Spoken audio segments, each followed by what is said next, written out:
la Marie, t'as de belles dents, aussi blanches que celles de ma jument. Bonjour, bienvenue dans l'émission Le Pissenlit sur Radio Campus. Bonjour Thierry. Salut Stéphane. Ça va? Ouais. Ah, il fait beau là en ce moment, hein. Les petites abeilles elles se baladent là. C'est ça. Et voilà, t'as vu l'introduction? Pas mal aujourd'hui, hein. Ouais, c'est la rencontre du pissenlit et des abeilles, c'est cool. Voilà, donc aujourd'hui on va vous parler de pollinisation et plus précisément des abeilles, parce que quand on parle pollinisation, on a J'aime un peu bien quand on que fait ça en notre doc tête. Eddie Fool. Et voilà, on n'est pas les Ardisson Baffy, c'est plus dur. Et voilà, comme d'habitude Thierry me casse, ça y est, je sais plus où C'est j'en parti. suis, je sais plus où j'en suis. Bon, voilà, Allez. l'émission est bien démarrée. Non, on continue. Alors, donc, je vous parlais des abeilles et de pollinisation. Et voilà, on est au printemps, il commence à faire beau, vous en voyez un peu partout. Et pour ça, on a invité deux personnes, Bertrand Guenet, bonjour, et Catfish Tomei, pour nous, de l'association, que je ne fasse pas de bêtises, Apis Sapiens, c'est bien ça? Bonjour, oui. Alors, Apis Sapiens, c'est marrant, on tombe sur votre site web, je lis la phrase que j'ai vue tout de suite. Votre association, c'est insérer l'abeille et les autres pollinisateurs menacés dans le cadre de projets locaux de développement durable. C'est un vaste sujet, ça. Oui, bah c'est le travail qu'on fait au quotidien avec l'association, c'est d'aller au local sur des territoires où on a besoin d'abeilles, on a besoin de polliniser, et puis en même temps où les citoyens ont des envies, et puis les aider à monter ces projets avec des apiculteurs et avec les associations locales. D'accord. Alors, les abeilles, on sait qu'elles pollinisent, et en gros, est-ce que vous pouvez peut-être indiquer comment ça marche? Enfin, comment ça marche? Non. Thierry, alors il y a un moteur. Non, mais ce que je veux dire, c'est... J'adore quand ils sont en bourbe. Il se moque de moi. Ça y est, c'est parti. La pénurie d'essence, c'est parce que c'est elle qui pompe tout.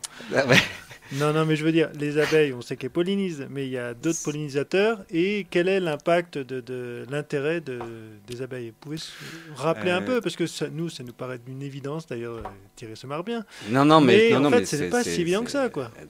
C'est pas abeille au sens restrictif, effectivement. La problématique qui est posée dans cette émission, implique tous les pollinisateurs. Voilà. Et il n'y a pas que les abeilles. Il y a donc, voilà, en gros, les pollinisateurs, c'est quoi?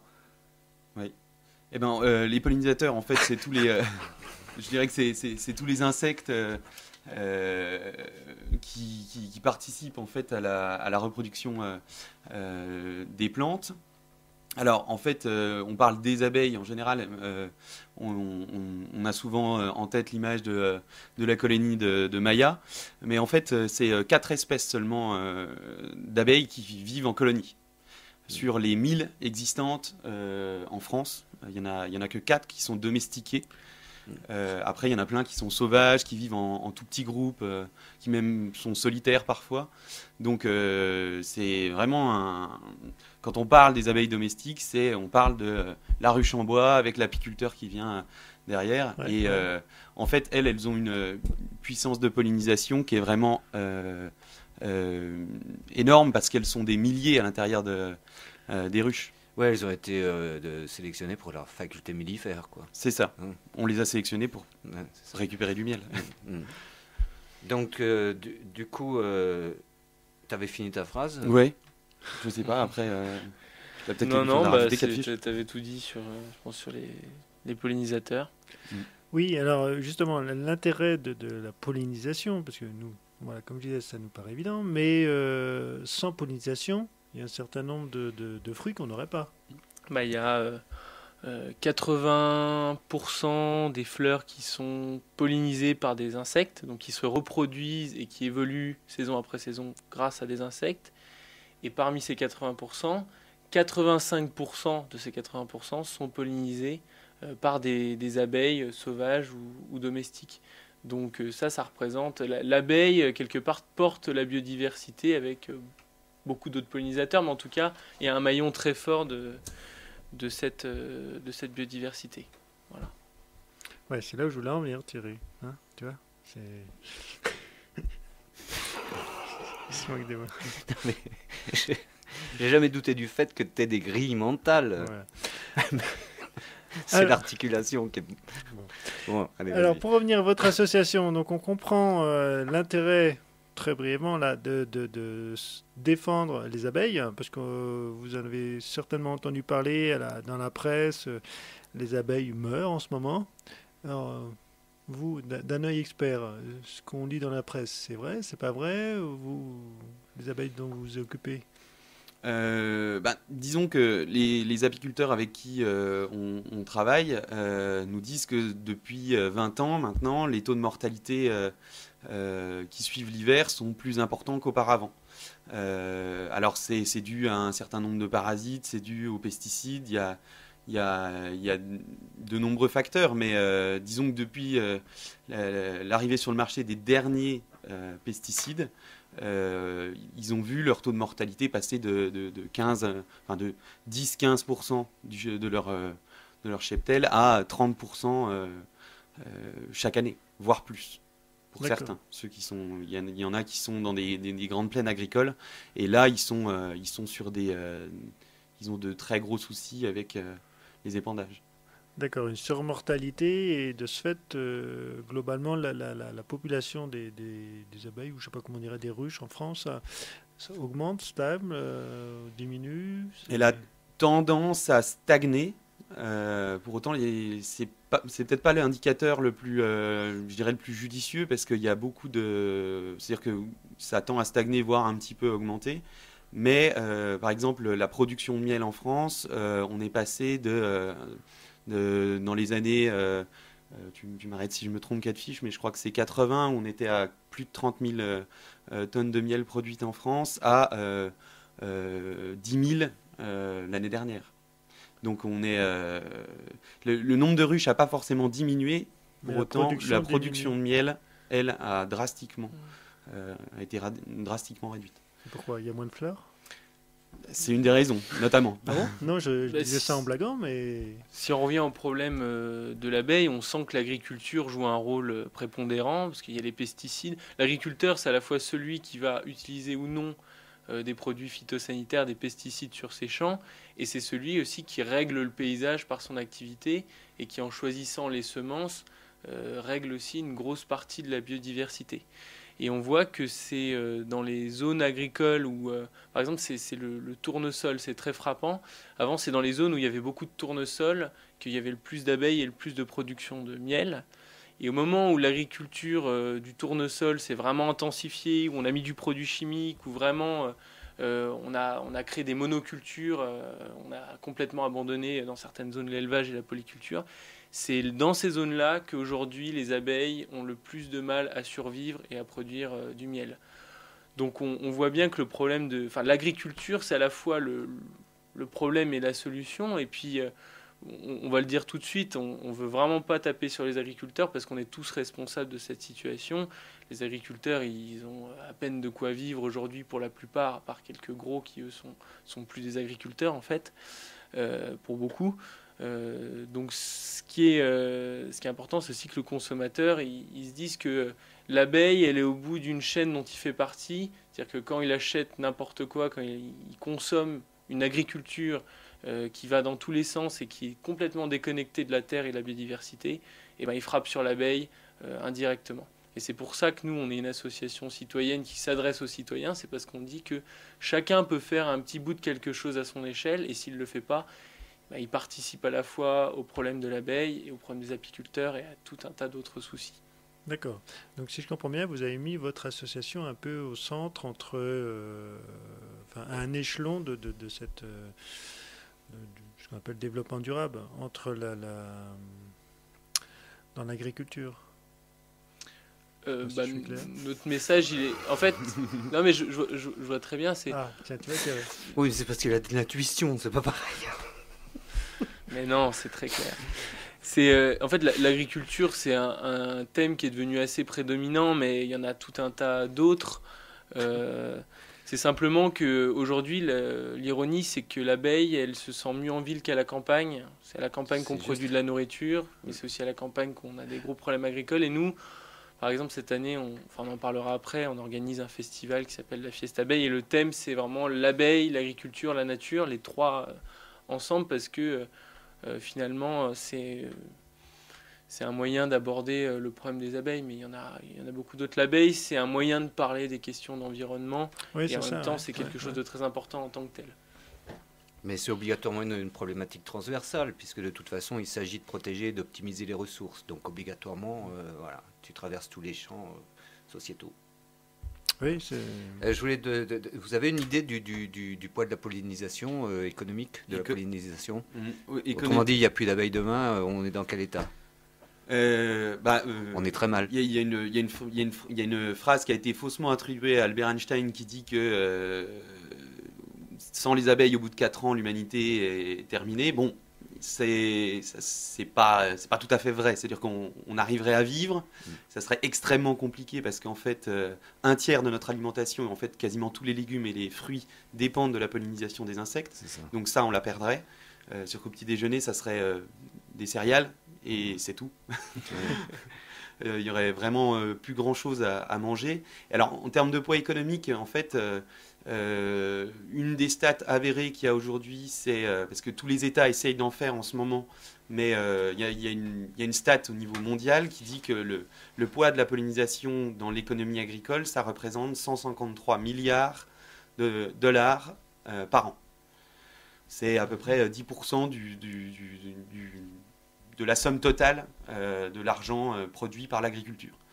Donc, mais sans ces 10%-là, il n'y a pas la vente derrière, parce qu'il n'y a pas le produit. Ouais. Mais en tout cas, ils ont essayé d'évaluer son apport, et c'est ça. D'accord. En France, c'est plus compliqué, les stats ne sont pas encore sortis.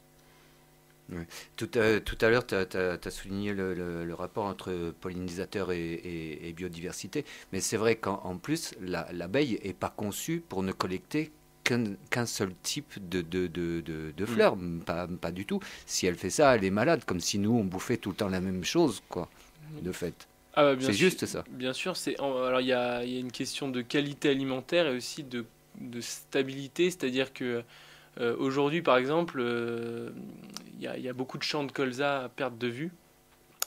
Et le problème, c'est que si on a des ruches au milieu du colza, quand le colza fleurit, elles vont faire des réserves. Mais si, par exemple, il pleut lorsque le colza fleurit, elles ne vont pas pouvoir aller récupérer le pollen. Et donc, elles vont se priver de leur unique source d'alimentation de l'année, ou quasiment leur seule source d'alimentation de l'année. Et en plus, si elles récoltent le colza, elles n'auront que ça. Donc en effet, c'est un double danger pour les abeilles, cette histoire de monoculture. C'est ce que disait Catfish tout à l'heure, un petit point. C'est tout à l'heure, Catfish disait que l'agriculteur faisait le paysage. Mais c'est ça, par exemple. Oui, j'ai bien relevé, c'est très juste. Les haies, il y en avait partout. Et depuis les années 50, on a détruit, rien qu'en France, en fait, 4 fois le tour de la Terre en termes de haies. Ouais. Et tout ça, c'était de la biodiversité, pas que pour les abeilles. Non, absolument. C'était des abris pour le gibier. Enfin, il y avait énormément de choses qui dépendaient des haies. Ouais, et notamment la diversité alimentaire des abeilles. Mais si on revient au rôle de l'abeille dans l'alimentation mondiale, c'est ça qui est assez impressionnant, c'est qu'aujourd'hui, l'abeille, elle se défend à travers les apiculteurs. Et finalement, le poids des apiculteurs est très faible. C'est-à-dire qu'avec les quelques milliers de tonnes, dizaines de milliers de tonnes qu'ils vendent par an, ils pèsent même pas 1 milliard d'euros en France. Enfin, ils pèsent rien dans le PIB, ils pèsent pas grand-chose économiquement. Et pourtant, leur rôle est fondamental. Et c'est ça, en fait, c'est le paradoxe, le fossé entre leur véritable valeur pour la société et finalement ce qu'ils représentent économiquement, que nous, on essaie de régler avec notre association. On se dit, demain, on aimerait que les apiculteurs, par exemple, soient payés en partie pour ce travail de pollinisation qui est essentiel. En tout cas, qu'ils puissent en vivre et que ça soutienne leur activité. Ok. Bon, on va faire une petite pause musicale dès maintenant. On se retrouvera tout de suite après. On parlera du travail des abeilles et de l'exploitation des abeilles aussi, parce qu'il y a une forme d'esclavagisme. Hein. Je pense aux amandiers américains et tout ce genre d'âneries. Ça, franchement, c'est de l'esclavagisme. Hein. Et donc, on va écouter Invitation de Poberty.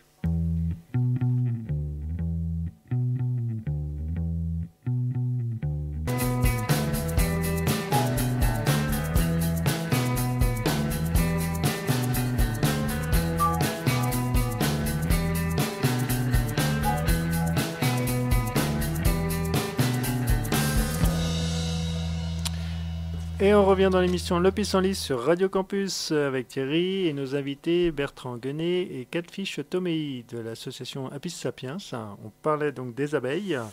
On saluera au passage nos amis de Sage, voilà, qui n'ont pas pu venir, mais qui étaient très attendus et très cordialement invités, mais qu'on aura l'occasion de recroiser. L'acronyme Sauvegarde des abeilles gardiennes de l'environnement. Voilà. On parlait de l'aspect économique. On va revenir dessus, juste pour rigoler. Une petite citation que j'ai trouvée sur le net avant. Une abeille vaut mieux que 1000 mouches. Oh putain. Elle est pas mal celle-là, Thierry. Hein, je m'attendais. Voilà, il est scotché. Tout dépend du nombre de vaches. Non mais voilà, c'est pas tout le temps. C'est pour intégrer la valeur des abeilles. En plus, il bosse sur les mouches. Perso labo, c'est pour ça. Voilà. C'est ça. Non, plus sérieusement, on en a un peu parlé très brièvement, bien entendu, de tout l'intérêt des abeilles, le côté pollinisation. Et je voudrais que vous reveniez sur ce qui se passe aux États-Unis. Alors oui, aux États-Unis, c'est un pays qui avait en 1910 à peu près 7 millions de ruches et qu'on n'a plus qu'à peu près 2 millions aujourd'hui, ce qui pose d'énormes soucis en fait de pollinisation naturelle, je dirais, dû à la présence des ruches qui sont encore sur le territoire. En fait, maintenant, ils sont dans un système de transhumance. Alors, notamment en Californie, où là, c'est l'exemple le plus connu, parce qu'il est passé dans Des Hommes et des Abeilles, une émission, un film qui a été réalisé il y a quelques années de ça. Et là-bas, en fait, les apiculteurs sont payés à l'avance pour amener un nombre de ruches dans les exploitations d'amandiers. Et ça ressemble plus à de l'esclavage qu'à vraiment de l'apiculture, parce qu'elles sont amenées dans des champs, dans des conditions qui sont extrêmement précaires pour elles, parce que l'amandier n'est pas un arbre issu de Californie, et donc du coup il fleurit en avance par rapport à la flore locale. Du coup elles n'ont que lui pour se nourrir, donc elles sont en carence alimentaire. Les producteurs d'amandiers ne se privent pas d'épandre les fongiques et les pesticides au moment où elles sont en train de butinner dessus. Et donc c'est catastrophique. Oui. Et en fait, comme ils sont payés à l'avance, perdre une ruche ne représente pas grand-chose pour eux, pour les apiculteurs qui vont dans ce business-là. Donc il y a vraiment de l'argent à gagner pour apporter des ruchers là-bas. Tout un commerce. C'est un véritable commerce. Il y a même des maraîchers qui, là, ne sont pas du tout dans la même optique que les gens qui produisent les amandes.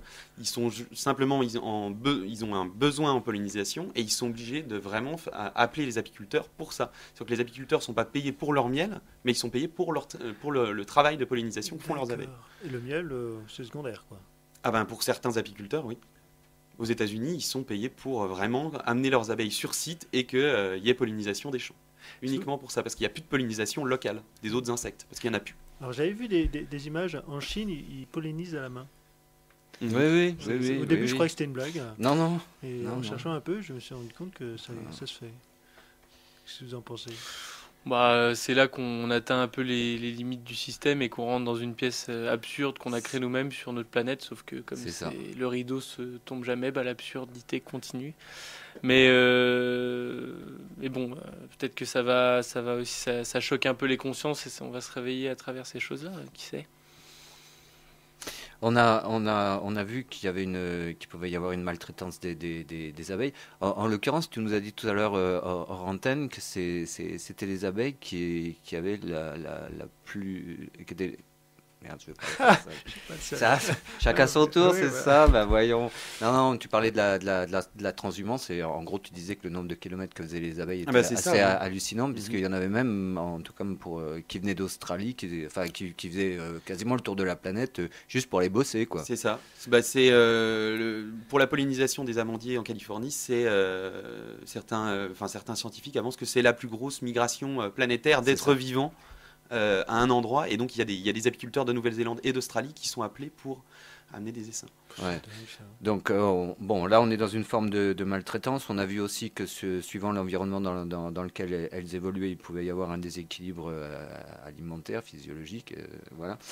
Et il y a par ailleurs l'impact des produits phyto, mais ça on va y revenir tout à l'heure. Et par ailleurs, est-ce que l'abeille a des prédateurs ? On a beaucoup parlé du frelon asiatique, tu vois, aussi qu'on a mis un petit peu dans le collimateur du déclin et tout ça. Des prédateurs, enfin je veux dire, il n'y a pas de... Enfin, parce que l'abeille, c'est quand même... Enfin, je veux dire, c'est pas seulement un individu, c'est un groupe, c'est l'essaim finalement qui constitue la vie de l'abeille. Et à part l'ours qui parfois vient choper un essaim et encore il vient choper son miel, mais il le tue pas, il cherche juste à prendre le miel. Il n'y a pas de vrais prédateurs d'essaims. En tout cas, il n'y en a pas eu jusqu'à récemment. Il y a eu l'arrivée du frelon asiatique. C'est ça. Alors le frelon asiatique, le problème, c'est qu'il est un petit peu en fait comme tous les autres problèmes. Il tue pas directement la ruche, c'est simplement qu'il l'assiège. Il se met devant, il tue toutes les abeilles qui passent, il installe une espèce de régime de terreur. Donc les abeilles restent chez elles, elles vont plus chercher de pollen, de miel, de nectar. Donc elles s'affament. Donc la reine pond de moins en moins et peu à peu l'essaim disparaît. Donc c'est une espèce, voilà, c'est une espèce de horde mongole, de Genghis Khan, de la terreur qui vient s'abattre sur les ruches. Et, mais bon, voilà, je pense que le frelon asiatique, c'est un problème beaucoup plus gérable que les autres parce qu'on est en train d'avancer scientifiquement sur la question, de trouver des plantes qui l'attirent, de réussir à synthétiser ces phéromones, donc réussir à attirer grâce aux phéromones du frelon asiatique d'autres... Enfin les autres frelons dans des pièges. Donc voilà, on va y arriver, c'est pas ça le vrai problème, c'est d'autres choses dont on peut parler. Il y a des petits parasites, alors c'est pas des prédateurs à proprement parler, mais c'est des petits parasites, et notamment par exemple le varroa, qui est un acarien pareil qui vient d'Asie, comme le frelon. Et là, les abeilles sont gênées dans leur développement. C'est-à-dire qu'en fait, c'est un espèce de tic qui se met sur l'abeille. Et là, elle va gêner pour le développement des ailes. Ça va apporter des maladies, ça va affaiblir. En fait, tous les prédateurs qu'a l'abeille, ou même les parasites, sont des facteurs affaiblissants. Et si elle est déjà affaiblie, elle peut en mourir. C'est toujours ça. En fait, c'est plusieurs facteurs qui viennent à chaque fois. Et si elle est dans une mauvaise disposition, elle n'y survit pas. Ouais, ce qu'il faut dire quand même, c'est que le varroa, en plus, c'est Philippe Gollard qui nous l'avait dit, un grand apiculteur du coin qu'on salue, qui nous a expliqué que le varroa est arrivé dans les années 80 en France. Et à l'époque, oui, bien sûr, les colonies étaient un peu affaiblies, mais ça a pas créé de surmortalité excessive. C'est vraiment dans les années 90, quand il y a eu de nouveaux produits phytosanitaires, de nouvelles générations, des pesticides et autres qui sont arrivés sur le marché, que là, les taux de mortalité ont véritablement explosé, notamment avec le gaucho et le cruiser, qui sont vraiment deux produits c'est du meurtre de masse, quoi. D'accord. Donc en fait, on peut considérer que le déclin des abeilles est évidemment multifactoriel, mais néanmoins, on peut quand même admettre que la principale cause, c'est les phytos, quand même. Oui. En gros. Moi, je dis oui, mais je dis que c'est... En gros. C'est... Enfin, ça va. En fait, les phytos, ils vont avec l'agriculture intensive qui repose sur la monoculture, et toute la logique évidemment consumériste qui est derrière. D'accord. On en a parlé avant. Et je peux peut-être faire juste un point sur l'association. C'est-à-dire que nous, notre message, c'est aussi que ce qui est mauvais pour l'abeille est mauvais pour nous. Et les pesticides, faut pas croire que ça s'arrête aux abeilles. Ça va dans nos assiettes, ça va dans nos verres d'eau, ça va dans tout ce qu'on consomme, ça va dans les cheveux des enfants. Enfin, il y a d'excellents reportages sur la question. Et c'est pas des brûlots écolos, c'est des gens assez classiques qui les font. Donc on peut imaginer qu'ils n'ont pas vraiment d'intérêt à suivre cette vision. Et pourtant, c'est vrai, voilà, le nombre de cancers explose en France, les dépenses de santé publique aussi. Mais comme tout ça, c'est l'argent public qui le paye, et on va dire que la grosse industrie agrochimique privée se prive pas de les faire tomber sur le marché et qu'on les utilise, et que ce soit le citoyen, celui qui paye les impôts, qui finalement paye les pots cassés avec sa santé et son portefeuille. Ouais. Et on reprendra on rebondira là-dessus tout à l'heure. C'est en particulier, on verra ce qui se passe du côté politique et législatif. Et là, on va écouter La Force, Radio Elvis. Du fond de la journée, passer à marcher en bordure.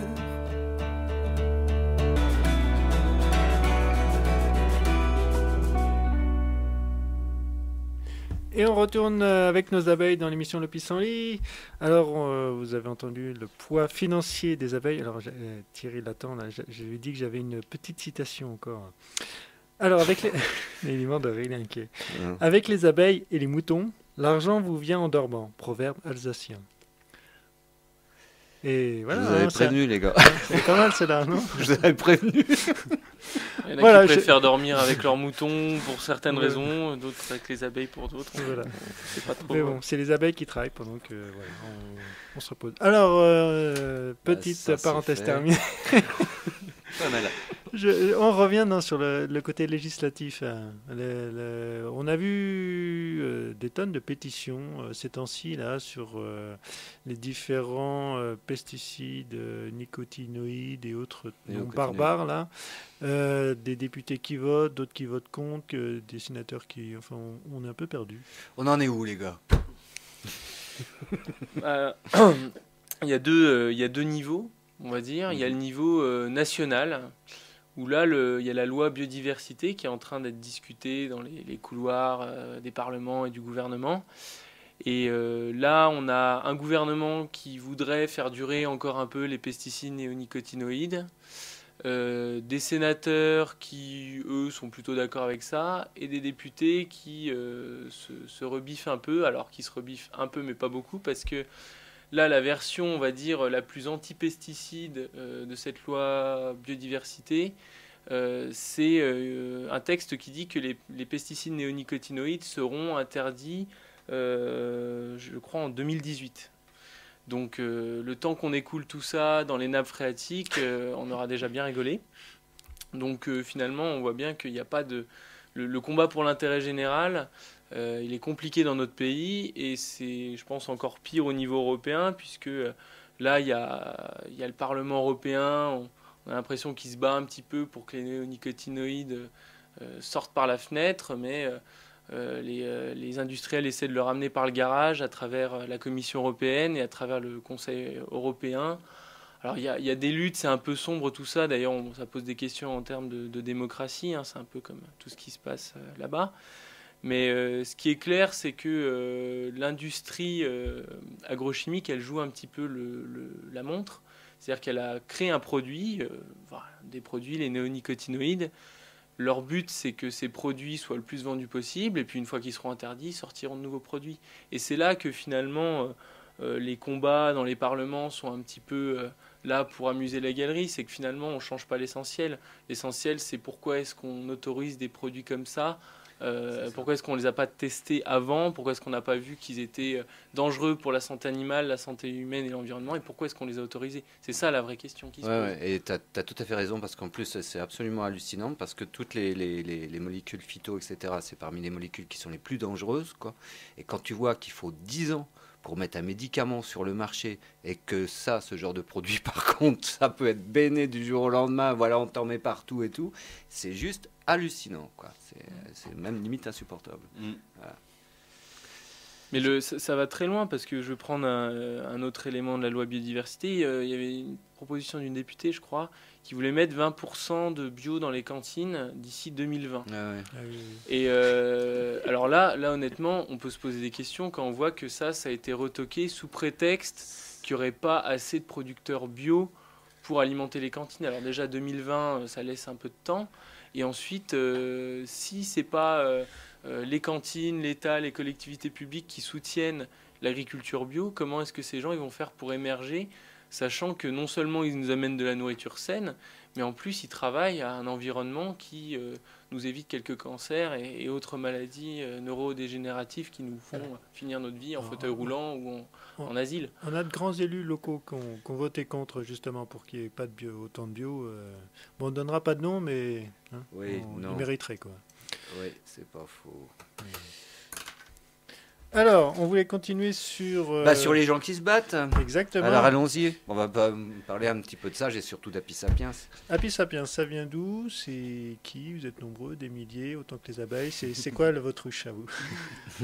Non, en fait, donc on n'est pas aussi nombreux qu'une ruche d'abeilles. On a quoi? On a 1 an et demi d'existence maintenant, 1 an et demi, 2 ans. Et en fait, on a créé cette association. On était à Paris avec Catfish. on a eu cette folle idée qu'à un moment, il fallait qu'on passe à l'action. On en avait marre de constater tout le temps et de se dire juste, bon, ben, je vais poster mon article sur Facebook, déclarer mon mécontentement. On s'est dit, bon, qu'est-ce qu'on fait concrètement? Et donc, on s'est dit, bon, ben là, on va quand même créer une association de défense de l'abeille. On est passé par un financement participatif. On a réuni 289 contributeurs donc qui, après, pour partie, ont suivi l'association et sont restés dedans. Et aujourd'hui, il y a 150 adhérents et il y a, je dirais, 10% de l'effectif qui est vraiment très engagé dans l'association et qui nous permet de la faire vivre et puis de créer de l'activité en Côte d'Or comme en Haute-Marne. Alors du coup, les activités, c'est quoi? J'ai vu passer l'autre jour que vous aviez implanté des ruches. Eh ben oui, on a créé 2 ruchers, l'un à Vaux-sous-Bigny, le village de naissance de Charles Dadan en Haute-Marne. Cool. Charles Dadan, le créateur de la ruche à cadre, qui s'appelle Dadan d'ailleurs, la ruche Dadan. Oui. Et donc c'est un petit village, vraiment un tout petit village. Il n'est pas connu. Ah oui, les cadres qu'on met dedans, oui. En plus, d'accord. franchement, Non, mais je pensais à une forme tapez Charles extérieure Dadan sur globale. Google parce qu'il vaut le détour. Franchement, on dirait un D'accord. hipster. Ah bon D'accord. Ouais, il a un petit chapeau, une grosse beubare. Il est super. Bon. Donc on a créé 2 ruchers, donc un à Vaux-sous-Bigny, l'autre à Cons, qui sont pas à but productif. C'est-à-dire qu'on veut pas vraiment. Le but de ces ruchers-là, c'est pas de produire du miel, mais Comme c'est les Américains, c'est ça? Ouais. Non, Les je suis Américains. méchant, je suis méchant, là. On fait de la transhumance et tout, on tue nos abeilles. Non, je rigole. Non, on fait pas ça. C'est-à-dire qu'en gros, nous, ce qu'on veut, c'est que intervenir dans le cadre des nappes auprès des enfants et avec des apiculteurs locaux, et puis amener des adultes aussi sur les ruchers et les former à une initiation, hein, parce qu'on n'est pas pro, donc on pourrait pas donner une formation professionnalisante. On est vraiment là pour que les gens découvrent ce qu'est l'apiculture et le rôle de l'abeille dans la nature.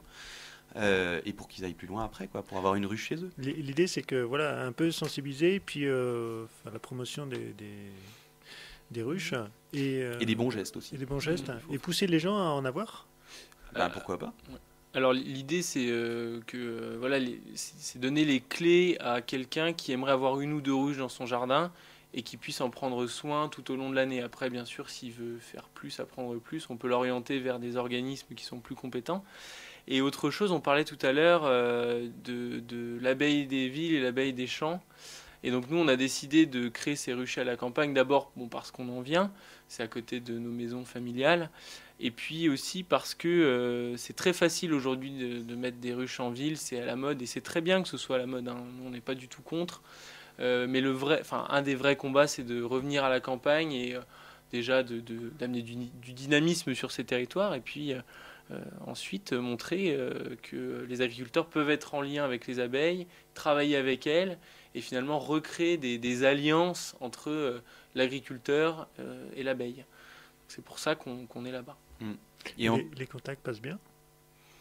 Ça avance progressivement, mais par exemple, on est passé devant une assemblée générale du Crédit Agricole avec plein d'agriculteurs, et on a parlé pesticides, on l'a fait avec tact, parce que c'est pas facile pour eux d'entendre tout ça sur les pesticides.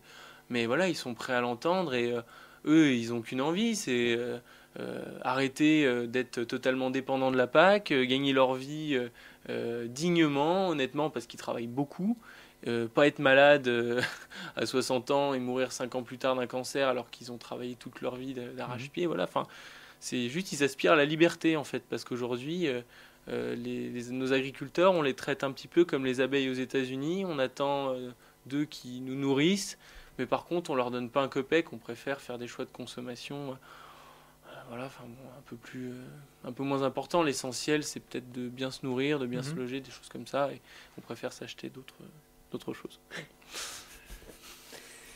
Et non, mais j'allais rebondir aussi sur ce que disait Catfish, c'est-à-dire sur l'abeille en ville. L'abeille en ville, moi je trouve ça aussi, je trouve que c'est intéressant comme approche, parce que ça permet, je vais dire, Sage fait ça, c'est-à-dire qu'ils mettent des abeilles en ville, et ça permet aussi aux urbains qui sont quand même plus déconnectés que les ruraux du monde agricole. Ça, c'est l'autre aspect. Ouais, ça les amène à découvrir des aspects de l'agriculture. C'est-à-dire que c'est par l'intermédiaire de l'abeille en ville, ils sont conscients des menaces qui pèsent sur elle, les pesticides et autres. Et donc, ça peut amener des changements de comportement. Moi, c'est ça que je trouve très bien en fait, dans l'abeille citadine. En fait. C'est qu'elle amène la prise de conscience des citadins, qui est quand même aujourd'hui le principal habitant de nos pays développés. 80% de nos concitoyens consommateurs potentiels. Voilà, sont des urbains. Quoi. Mais c'est bien pour ça qu'on on a un projet à Talent, oui.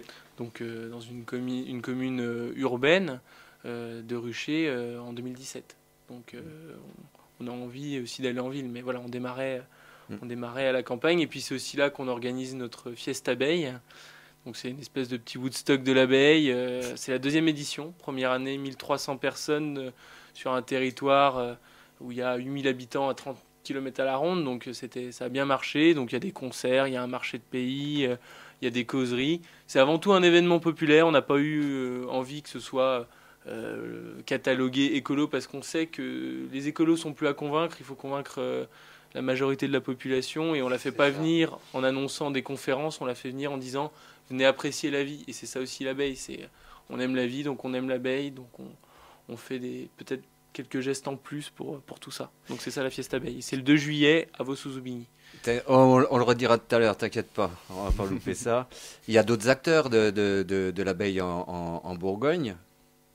Ouais, il y a Sage, qui sont déjà de fiers compagnons. On aime bien travailler avec eux. Il y a l'abeille chevinoise, enfin l'abeille beaunoise, il y a pas mal, il y a les amis des abeilles, Philippe Gollard dont on a parlé tout à l'heure en fait partie. En ce moment on essaie un peu de se regrouper, parce qu'on remarque qu'on est on a tous les mêmes envies finalement, mais on est des associations avec 5, 10, 15 personnes vraiment actives, et ce qu'on a envie de faire aujourd'hui, c'est de réunir un peu nos énergies, nos forces. Alors on essaie de créer l'abeille debout en ce moment, mais pas seulement avec des gens qui s'intéressent aux abeilles, mais aussi des personnes engagées dans d'autres causes environnementales d'intérêt général. Je pense à Alternatiba, je pense à Fruits Malins. Voilà, certains se reconnaîtront dans cette pièce.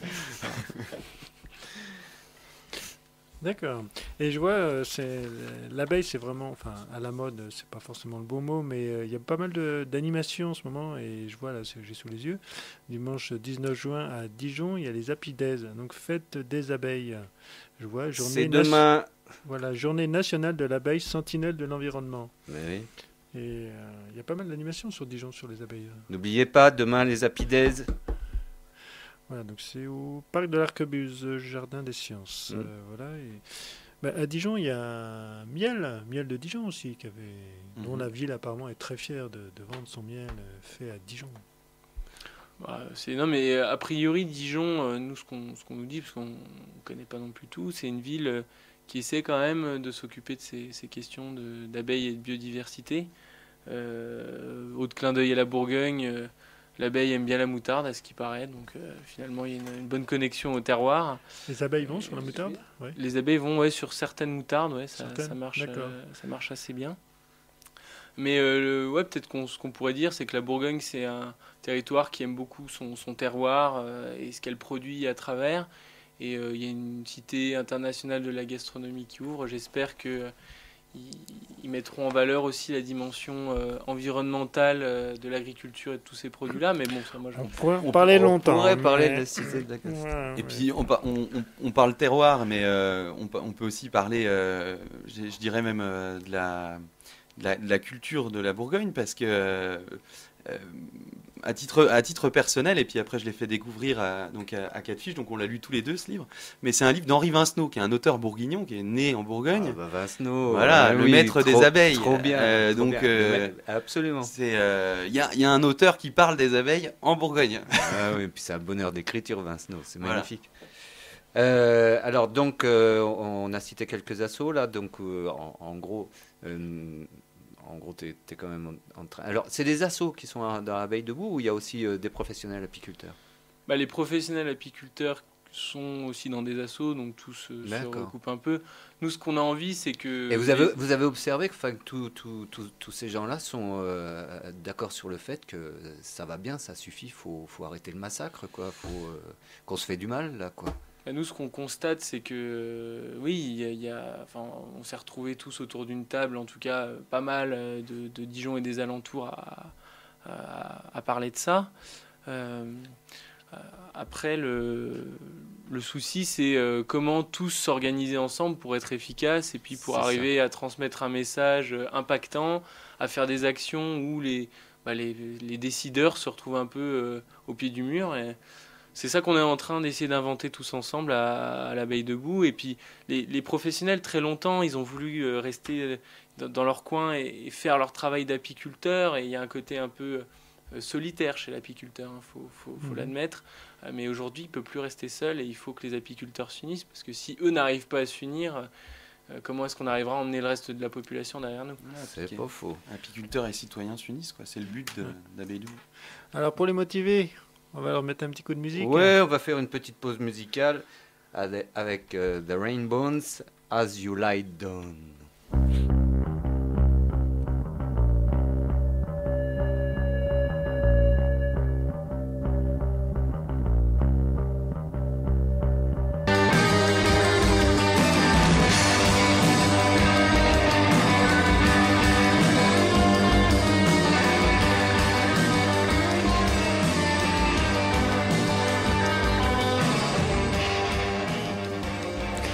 Et on revient dans l'émission Le Pissenlit avec nos abeilles. Ça butine ce matin. Ça butine fort. Ouais, il faut butiner parce que, allez, un petit proverbe québécois. L'abeille qui reste au nid n'amasse pas de miel. D'ailleurs, c'est un peu pour imaginer ce qu'on avait dit au début. Hein, les abeilles, là, quand il fait froid, tout ça, elles vont pas très loin. Donc, il n'y a pas de miel si elles bougent pas. Oh, mais il n'y a pas des abeilles, justement, qui font des nids avec des fleurs ou quelque chose comme ça? Il n'y a pas une abeille qui fait un truc complètement délirant avec des fleurs? Alors je sais plus exactement, mais oui, de toute façon, il y a des abeilles solitaires qui prennent des objets pour essayer de faire. J'avais vu un truc super joli sur une abeille qui faisait... Mais ça fait des nids, des abeilles? Ça pond des œufs? Bah oui. C'est des questions de base. Non, mais attends, c'est question de base, mais c'est pas si évident que ça. Hein. Voilà, vous connaissez à fond, parce que... Mais comment ça se reproduit une abeille? Après, voilà, on parle de défendre les abeilles. La plupart des gens savent qu'il y a une histoire de pollinisation, etc. Mais on fera un sondage dans la rue pour poser des questions un peu plus techniques, comment vit une abeille ou autre. Et justement, les gens qui viennent, quand vous faites de la sensibilisation, il y a quel type de questions il y a, ou quelle découverte, comment se comportent les gens dans ce qu'ils voient, ce qu'ils découvrent? Disons que l'une des premières choses globalement ils connaissent, hein, ils savent qu'il y a une reine à l'intérieur, parce que depuis tout petit on en parle. Enfin, on n'est jamais totalement ignorant de comment ça se passe à l'intérieur de la ruche. Grâce à Maï à l'abeille, peut-être. Voilà, grâce à Maï à l'abeille et tout. Enfin, Ah, là, on a dit que le premier qui causait de Maï à l'abeille, il payait sa bière. Hein. C'est pour ça. Moi, je l'ai pas chanté. Hein. Et donc voilà, c'est en fait, les scientifiques savent pas trop si c'est la reine qui décide de tout, ou si c'est le collectif qui construit des alvéoles en fonction pour avoir des mâles ou des femelles. Il y a encore beaucoup de questions là-dessus. A priori, ça penche vers la décision collective, sur que la reine ne serait pas avec son pouvoir divin. Si décisionnaire que ça. Oui, c'est très complexe, les intelligences collectives. Juste un ventre. L'abeille, j'ai l'impression que la reine, c'est plutôt l'esclave pondeuse de la ruche. D'ailleurs, et c'est elle qui maintient l'identité. Quand elle produit moins d'œufs, elle est moins bien nourrie. C'est-à-dire qu'il et puis elle la tue quand ils en ont marre. Donc, elles peuvent la tuer. Voilà. Wow. En général, elles font le choix d'élever notre reine et lui disent bon, bah maintenant, vas-y, va-t'en. Et elle part avec 50% des troupes. Et c'est une société matriarcale, c'est-à-dire que les hommes sont tous sacrifiés à l'hiver parce que c'est des bouches inutiles à nourrir. C'est-à-dire qu'ils sont virés de la ruche. Alors, faut dire l'été, en fait, ils ont un rôle avant tout reproductif. Il paraît qu'ils aèrent un peu la ruche avec leurs ailes de temps en temps. Mais bon, c'est pas des individus très utiles. Alors, comme les abeilles sont utilitaristes, qu'elles n'aiment pas les choses inutiles, à l'hiver, on balance tous les mâles à l'extérieur, on les laisse D'un coup, mourir. j'ai plus envie d'être une abeille, moi. D'un coup. Oui, d'ailleurs, j'avais ma dernière citation. Attends, non, très bon la transition. Non, si. Ce qui n'est point utile à l'essaim n'est point utile à l'abeille. Je sais plus de qui j'ai pas noté. Et ben c'est un Mais peu c'est ça. exactement ça, fabuleux.